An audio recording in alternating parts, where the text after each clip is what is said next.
Central Eastern time zone. So they didn't get as much listenership on the East as they did in the West.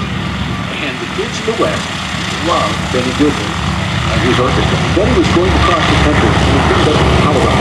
They were there for several years. They were just not taking it on because they played the same things that they thought that everyone wanted. They weren't playing the new music like they had been playing on their radio broadcast. They're trying to get to the Palomar Hotel in Los Angeles area. And they're playing a set in wait,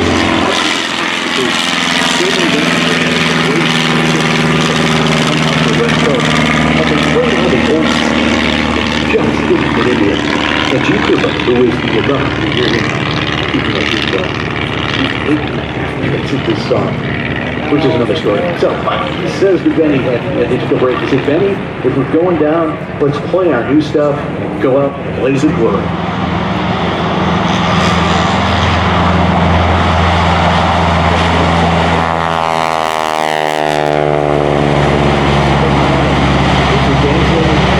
The Boeing Stearman, all of the new swing style music. So, in 1936, fall of 1936, that's when we can see the beginning of the swing era of music.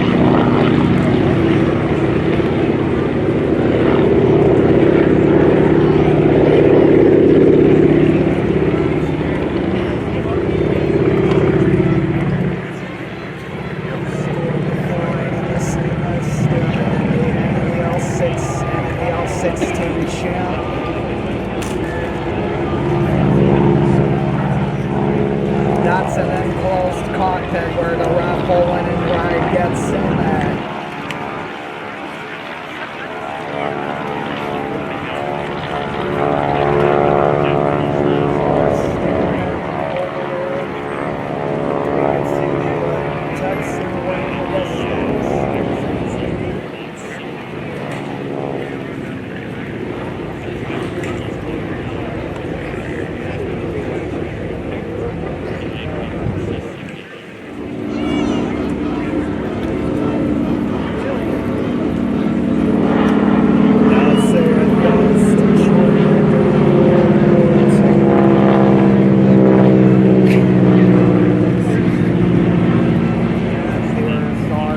This is the point where you had to turn the record over because there were only about 4 minutes that you could get into a record before you turned it over and listen to the second song. As we're watching our aircraft overhead, the yellow airplane is the PT-17. It was known as the Stearman, it was known as the Cadet, depends on who you're talking to. But it's one of the most recognizable aircraft of the era due to its widespread use in training thousands of Allied pilots. The Stearman Company, which later became a subsidiary of Boeing, was out in 1975 its first flight in 1934. That was initially intended as a civilian training, but as the war started moving in the late 30s, they realized the military needed something to help them train pilots, so it became one of the primary trainers of World War II. It was used by the U.S. Army Air Forces, the U.S. Navy, the Royal Canadian Air Force, and of course known as the PT-13 or the PT-17, depending on which engine was in the aircraft, and the N2S in the Navy, because, let's face it, the Air Force and the Navy can never agree. So the training regimen typically included basic flight maneuvers, some mild aerobatics, formation flying, and basic navigation.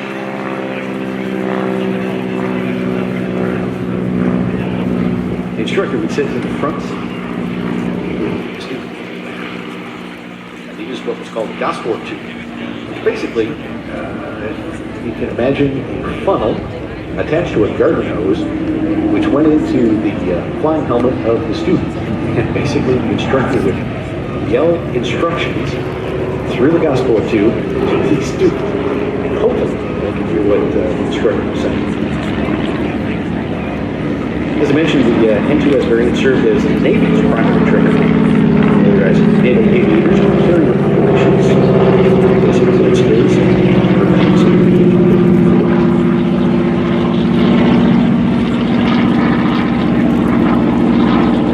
Many of the Stearmans found new life after World War II as they were surplus.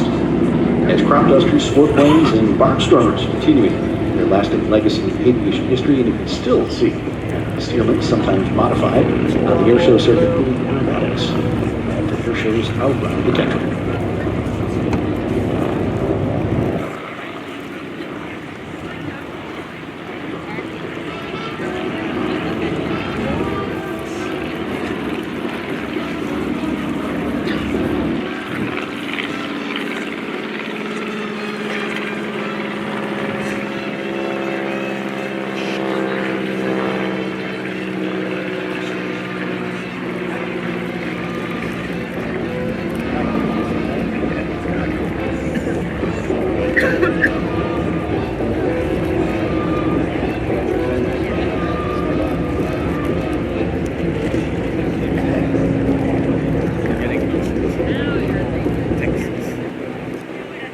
Joining the Stearman in the flyby pattern is another North American 18-6. You can see the difference as they approach the show center. Of course, the low, slow Stearman with twin wings, open cockpits. SNJ Texan, enclosed cockpits, roomy interior, retractable landing gear, controllable prop. Really was very good comfort style. A little great airplane you see there is the L-16. And that is a variant of the Baraka Champ. The Baraka Champ, like the Piper Cub, was a trainer used mostly for civilian training before World War II. And many of the L-16s, along with Piper J3s, which became L4s as they transitioned into the military, played various roles in the war. Not so much as trainers, but as the liaison aircraft, sometimes spotting for artillery and infantry, depending on where they were. Of course, one of the very famous Piper L4s was called Bazooka Charlie. In the European theater, one of the liaison pilots was doing observations with infantry and artillery, kind of got sick and tired of the Germans taking pot shots at his airplane. So he decided, and maybe with or without permission, or someone looking the other way, he mounted 4 bazookas onto the airplane and went out and actually destroyed several tanks. Became known as Bazooka Charlie. A brand new book by that was just published earlier this year. The daughter of Bazooka Charlie sat down and told her story and what she recalled from her dad and all the letters that he wrote home to her mother. Recalled the stories. And the great thing is that Carol was actually, she couldn't sleep one night. She was on the internet doing some searching and she found a World War II discussion board. And on the discussion board, someone was saying, no one ever mounted bazookas onto an L4. It was all propaganda. It was all speculation of what happened. And she knew it did. So, being the proud daughter that she was, she jumped on the internet and the discussion board and said, oh wait, my dad was the man who did that. And I had the proof. She had newspaper clippings, letters, some of the citations that he had, and also some of the trouble that he got into flying with bazookas. But he inspired several other L4 pilots to go ahead and try the same stuff. Just goes to show the ingenuity of American soldier and airman.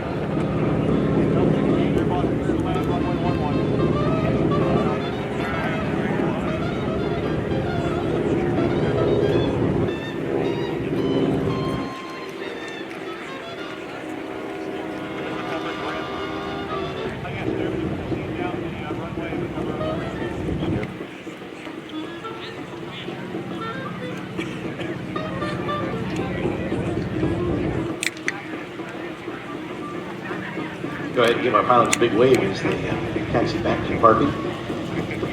All of our pilots here at the Military Aviation Museum are volunteering their time and their talents to fly these incredible aircraft. So we appreciate you giving them a wave and a round of applause. That's their payment.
And our SNJ just touching down there. You're just going to do a little 180 right there on a little runway and head on back into parking. Just a few moments from now, the Navy flight is going to take off. We're going to talk about some of the things that happened in the Pacific. Specifically, the Battle of Leyte Gulf, which was fought from October 23rd to the 26th, 1945.